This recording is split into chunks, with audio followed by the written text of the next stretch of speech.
به ادامه برنامه عصر هلال خیلی خوش آمدین. امروز مهمان خیلی خردی، یعنی سنشون خیلی خرد است ولی ذهنی خیلی بازی داره.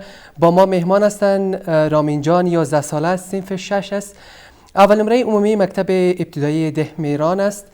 همچنان خیلی میگه شوخ است، شوخ طبع است، احترام به پدر و مادر خیلی زیاد دارد، درس زیاد میخواند، میخواهد در آینده یک نویسنده باشد. یک کتاب هم روی دست دارد، یک کتاب رمان که دو کرکتری خاصی داره، یک پسر شوخ و ظالم همزمان و یک پسر خیلی فقیر و خیلی درس خوان.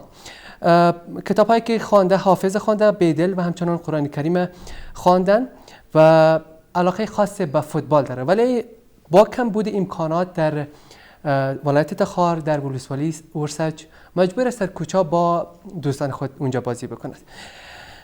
رامین جان در یکی از مسابقه‌ای که از طرف حج اوقاف در این ولسوالی برگزار شده بود، از صنف اول تا صنف 12 و همچنان بچه‌های پنتون در این مسابقه شرکت کرده بودند که رامین جان 11 ساله که صنف 6 است کامیاب شدن و اول نمره شدن.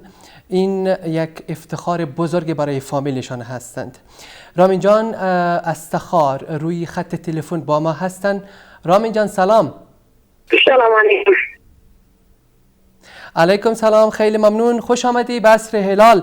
میخوام در اول بپرسم رامین جان، با کدام انگیزه در این برنامه اشتراک کردی؟ با کدام انگیزه؟ به خاطری که خصوصی درس خوانده نداشتم، به خاطری که یکی از گفت که سیرت را یاد کنید، سیرت نبی صلی الله علیه وسلم را یاد کنید و ما یاد کردم که خواهیم اول نمره شوم و برای طریق اول نمره هم شیدم. چه اول هم دارم نمره سر نمدارم گرفتم. آفرین. حالی که اول نمره شدی چه احساس داری؟ حالی که اول نمره شدیم احساس دارم که بیتام که در 12 سال باید دیگه من بخونم باید اول نمره شوم و در پانتونم اول نمره هم هستم و در پانتونم بخونم اول نمره شوم. خیلی عالی. گفته میشه که از بچهای پنتونم اشتراک کرده بودن، از او خبر داشتی؟ نه خبر نداشتم. کاری که گفت امتحان بگیریم شما یاد کنیم که من شما را امتحان نگیرم. من کوشش خود کردم در امتحان موفق شدم. خیلی عالی.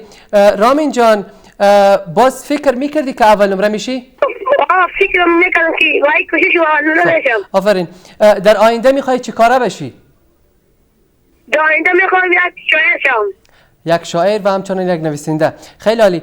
علاقه بله.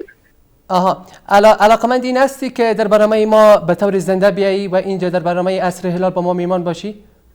بله هستم. امیدوار هستم چونین روزی بیایی و در اینجا با ما مهمان باشی.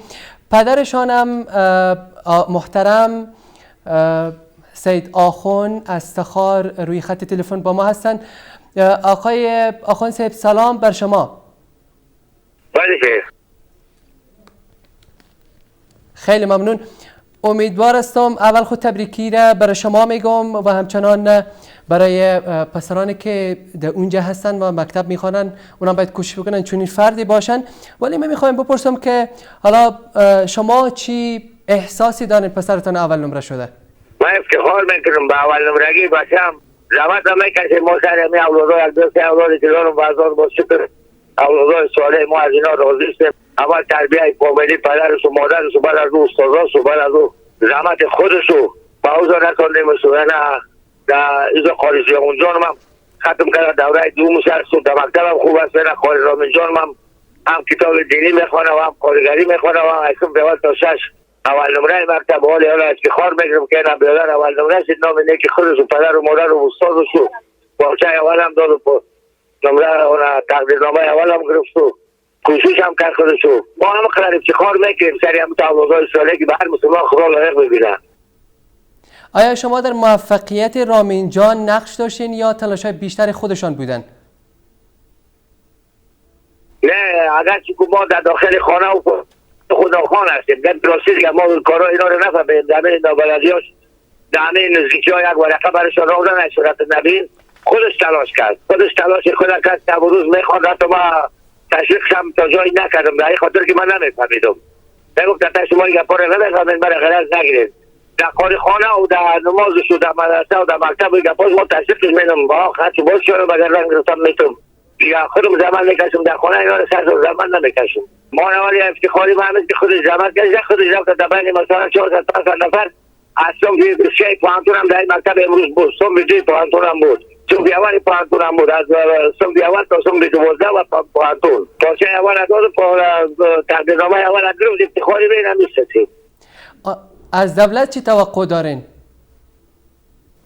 خواهی دولت آرامی و امنیتی اصول میخواهیم که افغانستان ما یک دولت بسیار آرام بیاد صلح و میان بیاید بچه ها درسات را پیش ببرن مکتب و مکاتبا هم اگه امنیت باشد در به دستشان برسن و مکتبات جور شود دولت آرام باشه ما در یک گوشه و کنار کوبان رسید یعنی ریجا چی کنیم ما هم قرار زمان بکشیم دولت بیچاره فعلا قول مولتی هست که خطاب نبینید در گوشه و کناری روزی هزاران برادر و جوان ما شهید میشود یا دولت ترقی آرامی امنیتی صلح دیگه مکتبا را خبرداری کنه هیئت رایی کنه تحقیقات دور بکنه و درس و تعلیم استادان به ما استادان برسن بچه‌های ما را درس بدن ما آرامی میخواهیم ما دیگه کلام دیگه نمیخواهیم. خیلی عالی. امیدوار هستم که آرامی در افغانستان بیاید. ولی آینده پسرتان را چگونه میبینید؟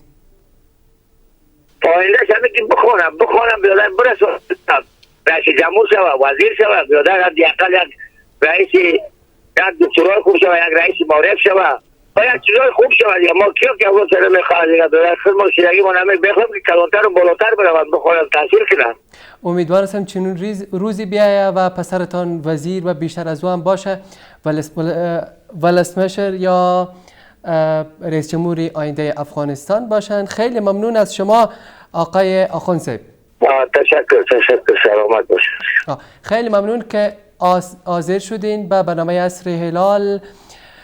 رامین جان که اول نمره شده بودند در مسابقه سیرت نبی در ولایت تخار از ولسوالی اورسج. خیلی ممنون که از این پدر توانا و با اون احساسات خاصشان که نسبت به پسرشان داشتن و امیدوار هستم که چنین روزی بیاید در افغانستان هم صلح باشه و هم تمام مردم ما از اون استعداد خاصی که دارن در بخشای متفاوت بتونن که کار بگیرن از استعداد خود.